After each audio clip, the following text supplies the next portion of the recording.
200 கோடி ரூபா ப்ராஜெக்டை எடுத்து செய்யற அளவுக்கு கார்த்திக்கு எக்ஸ்பீரியன்ஸ் கிடையாது. இந்த ப்ராஜெக்டை உங்களை நம்பி தான் நான் கொடுத்தேன். அதான் உங்க இன்வால்வ்மெண்ட் இருக்கிற மாதிரி டாக்குமெண்ட்டை ரெடி பண்ணி கார்த்திகிட்ட கொடுத்து உங்ககிட்ட சைன் வாங்கிட்டு வர சொல்லி அனுப்புனேன். உங்க பேச்சை மறுக்கிறதுக்கு மன்னிச்சிருங்க. என்னை மதிச்சு கூப்பிட்டதுக்கு ரொம்ப தேங்க்ஸ். நான் வரேன். கௌதம், ஒரு நிமிஷம். நீங்க இந்த ப்ராஜெக்ட்ல இன்வால்வ் ஆகலனா நான் நிச்சயமா இந்த ப்ராஜெக்டை கார்த்திக் கிட்ட கொடுக்க மாட்டேன். அப்புறம் இந்த ப்ராஜெக்ட் ஆட்டோமேட்டிக்கா எஸ்எஸ்கே கிட்ட போயிடும். அது உங்களுக்கு ஓகேவா?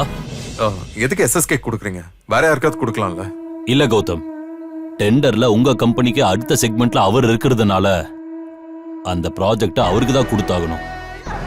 ஆனா உங்க அளவுக்கு அவர் கம்பெனி மேல எனக்கு சாட்டிஸ்பாக்சன் இல்லை. நல்லா யோசிச்சு சொல்லுங்க. எம்வாக் மால் எஸ்எஸ்கே கம்பெனிக்கு போகணுமா இல்ல உங்க தம்பி கைக்கு போகணுமா? The decision is in your hand. இல்ல, கார்த்திக் துரோகினாலும் கௌதம் என்டர்பிரைசஸ் நான் உருவாக்குனது. என் கம்பெனி எஸ்எஸ்கே கிட்ட தோத்துறக்கூடாது. அதை நான் இன்னைக்கு அலோவ் பண்ண மாட்டேன்.